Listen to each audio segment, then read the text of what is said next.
ये कहानी है डॉक्टर मार्टिन की, जिसे एक्सीडेंट की बात कोई नहीं पहचान रहा था, यहाँ तक कि उसकी आइडेंटिटी को, उसकी पहचान को भी। जिससे परेशान होकर डॉक्टर मार्टिन वजह पता लगाने की कोशिश करते हैं कि आखिर ऐसा क्यों हो रहा है। इसकी शुरुआत होती है एक प्लेन को दिखाने से, जिसमें डॉक्टर मार्टिन अपनी वाइफ के साथ हैं। उनकी वाइफ का नाम लिज होता है। ये दोनों बर्लिन जा रही हैं। कुछ ही देर बाद इनकी फ्लाइट बर्लिन पहुंच जाती है। वहाँ से चेकआउट करने के बाद दोनों बाहर आकर एक टैक्सी में बैठ जाते हैं। जल्दबाजी में मार्टिन अपना बैग वहीं भूल जाता है। होटल आकर मार्टिन को एहसास हुआ कि मेरा बैग नहीं है, तो वो हर जगह बैग को ढूंढने लगता है। जबकि उसकी वाइफ होटल के रिसेप्शन पर जाकर अपने रूम की जानकारी लेती है। उसे पता चलता है कि उनके नाम का तो यहाँ कोई रूम बुक ही नहीं है। ये देखकर लिज को काफी अजीब लगा, उसे गुस्सा आया और अब जैसे उसने मार्टिन की तरफ देखा, उसे पता चला कि मार्टिन तो टैक्सी में बैठकर कहीं जा रहा है। वो ये बात नहीं जानती थी कि मार्टिन वापस जा रहा है अपना बैग ढूंढने। मार्टिन को कैसे भी करके अपना बैग चाहिए था, इसलिए वो अपनी वाइफ को बताए बगैर ही चला गया। और अब फोन में नेटवर्क ना होने की वजह से वो लिज को बता भी नहीं पाता और वो भी समझ नहीं पाती कि मार्टिन ने ऐसा क्यों किया। टैक्सी ड्राइवर ने देखा कि ट्रैफिक की लंबी लाइन लगी हुई है। यहाँ फंसने के डर से वो शॉर्टकट ले लेती है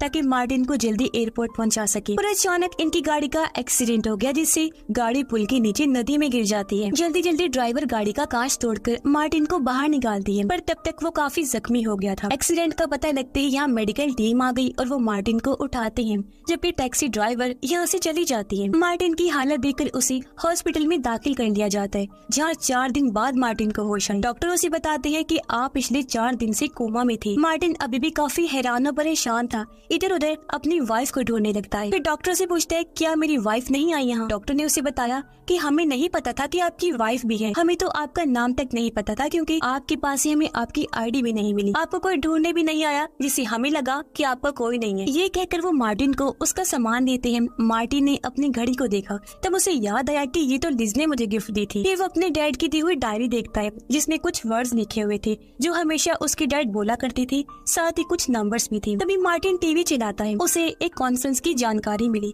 तब उसे याद आया कि मैं भी इस कॉन्फ्रेंस में जाने वाला था, जो बहुत जरूरी है और अब कैसे भी करके मुझे वहाँ जाना होगा। इसलिए वो निकलने लगा, पर डॉक्टर उसे मना करते हैं कि आपकी हालत अभी ठीक नहीं है, आपको आराम की जरूरत है, तो आप मत जाइए। लेकिन मार्टिन मना कर देता है। तब डॉक्टर उसे अपना नंबर देते हुए कहते हैं कि अगर कोई भी मसला बने तो मुझसे राब्ता कर लेना। और मार्टिन वहाँ से निकलकर होटल आ जाता है। रिसेप्शन पर आकर उसने कहा कि मुझसे अपने रूम की चाबी गुम हो गई है। तभी वो वहाँ लिज को देखता है। उसने लिज के पास जाने की कोशिश की, पर गार्ड ने उसे रोक दिया। गार्ड मार्टिन से उसकी आईडी मांगता है। मार्टिन ने कहा कि मेरे पास आईडी कार्ड तो नहीं है, पर ये लड़की मेरी वाइफ है। इसलिए गार्ड उसे लिज के पास ले गया। लेकिन ये क्या, लिज तो उसे पहचानने से इनकार कर देती है। पर जब मार्टिन जिद करने लगा तो वो दूसरे आदमी को वहाँ बुला लेती है, जो बताता है कि असली मार्टिन हैरिस मैं हूँ। ये सुनकर मार्टिन पूरी तरह से हैरान रह गया। उसे समझ नहीं आती कि यहाँ क्या चल रहा है और अब मैं क्या करूँ। इसीलिए मैनेजर उसे वहाँ से ले जाता है और सारी बात क्लियर करने के लिए वो मार्टिन को सीसीटीवी की फुटेज दिखाकर बताता है कि देखो, लिज यहाँ अकेली आई थी, जिसके बाद वो दूसरा आदमी मार्टिन हैरिस आया था। इस पर वो कहता है पर असली मार्टिन हैरिस मैं हूँ, ना कि वो आदमी। मैनेजर कहता है इस बारे में मैं तो कुछ नहीं जानता, आपको एम्बेसी जाना होगा, वहीं आपको आपके सारे सवालों के जवाब मिलेंगे। पर जब इन्हें पता चला कि एक फेस्टिवल की वजह से एम्बेसी अगले कुछ दिन तक बंद रहेगी,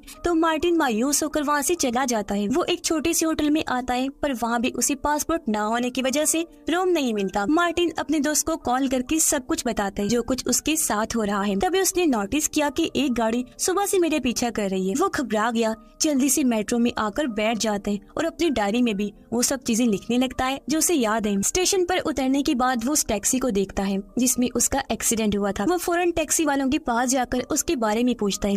वो लोग बताते हैं कि हाँ, वो टैक्सी एक लड़की चलाती है जिसका नाम जीना है और इस टाइम वो एक बार में काम करती है। मार्टिन फौरन उस बार में चला गया, जहाँ जीना उसे कहती है कि मुझे तुमसे कोई बात नहीं करनी, तुम चले जाओ यहाँ से। लेकिन मार्टिन फिर भी कोशिश करता रहता है उसे बात करने की, मगर जब जीना नहीं सुनती तो वो वहाँ से हॉस्पिटल के लिए निकल जाता है प्रोफेसर से मिलने के लिए। लेकिन उसने देखा कि प्रोफेसर के साथ वहाँ दूसरा मार्टिन खड़ा है। उसे गुस्सा आ गया, वो दोनों पर चिल्लाने लगा। कहता है कहीं तुम लोग मेरे खिलाफ साजिश तो नहीं कर रहे। इस पर दूसरा मार्टिन भी गुस्से में आकर कहता है तुम फजूल बातें कर रही हो, असली मार्टिन हैरिस मैं हूँ। यहाँ दोनों प्रोफेसर को अपने अपने बारे में बताने लगते हैं। उनकी सारी बातें सेम थी, कोई फर्क नहीं था।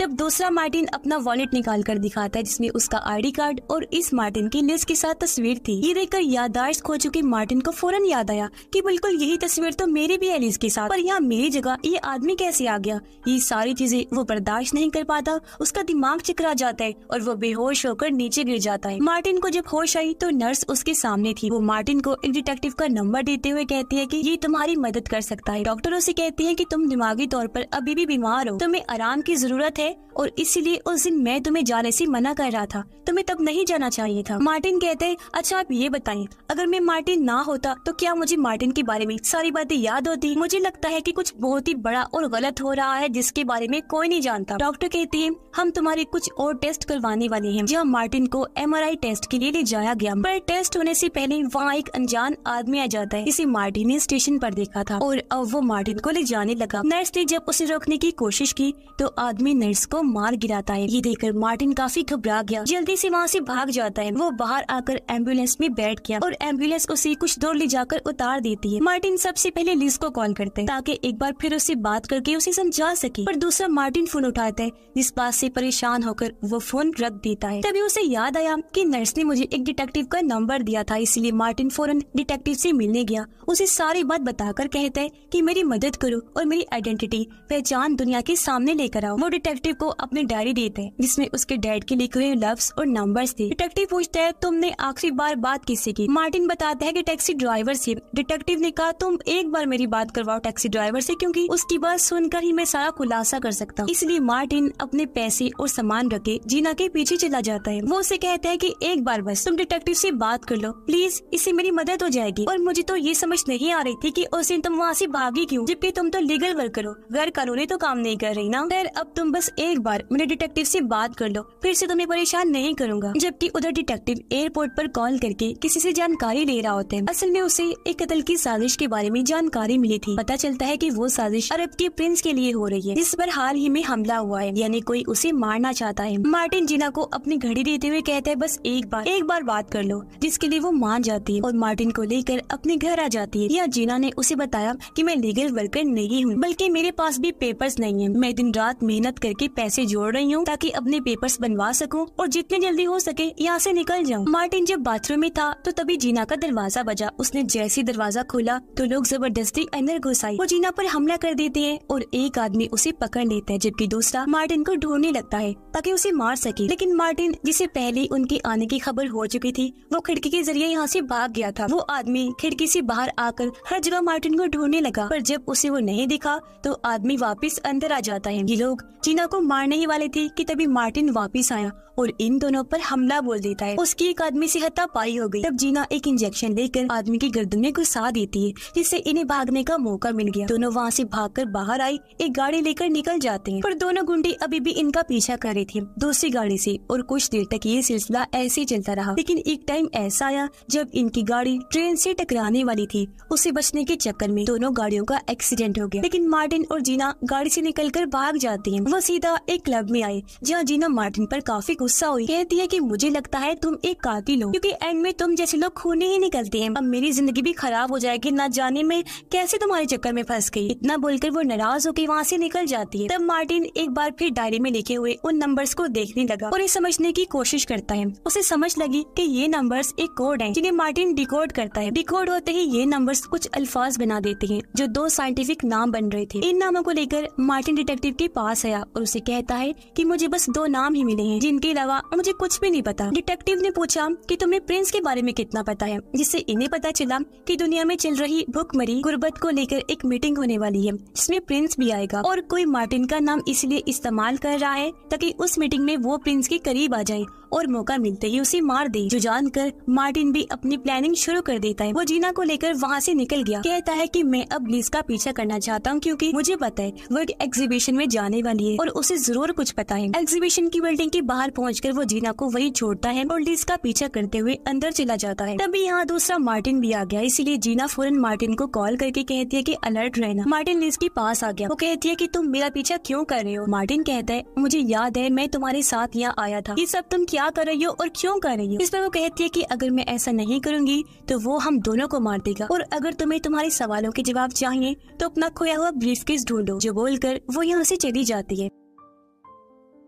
तभी यहाँ जीना भी आ गई और ये दोनों यहाँ से निकल जाते हैं। तभी डिटेक्टिव के पास एक फोटो की मेल आती है। फोटो में उसने मार्टिन और लिज को देखा, यानी वो एक साथ ही एयरपोर्ट पर आए थे, जिससे वो समझ गया कि इसका मतलब है मार्टिन सच बोल रहा है और कोई बड़ी साजिश चल रही है। तभी डिटेक्टिव के पास मार्टिन की दोस्त की कॉल आई। वो डिटेक्टिव को कहता है कि मार्टिन के बारे में मुझे आपसे कुछ बातें करनी है, मैं उसकी आइडेंटिटी भी साबित करूंगा, तो बताइए हम कहाँ मिलेंगे। डिटेक्टिव उसे अपने घर बुला लेते हैं, पर जल्दी उसे एहसास हो गया कि मार्टिन का दोस्त एक कातिल है और अब ये मुझसे सारी जानकारी निकलवा लेगा, इसलिए वो अपने चाय में जहर मिलाकर अपनी जान ले लेता है, क्योंकि वो इस कातिल के हाथों मरना नहीं चाहता था। मार्टिन जीना को लेकर एयरपोर्ट आ गया, जहाँ उसे अपना खोया हुआ ब्रीफकेस मिल जाता है। इसके साथ साथ उसका पासपोर्ट और बहुत सारे पैसे भी। जीना कहती है कि ये जगह बिल्कुल भी महफूज नहीं है, हमें यहाँ से चलना चाहिए, पर मार्टिन ने इनकार कर दिया, ये कहकर कि मैं कहीं नहीं जा सकता क्योंकि लिज ने मुझे यही इंतजार करने को कहा था। वो बहुत सारे पैसे जीना को देते हुए कहता है कि तुम चले जाओ। पैसे लेते ही वो यहाँ से निकल जाती है। तभी मार्टिन के पास उसका वही दोस्त आया, कहता है कि मैं तुम्हारी मदद करने आया हूँ, अब मैं सब ठीक कर दूंगा। जीना जब टैक्सी के लिए लाइन में लगी हुई थी तो उसने देखा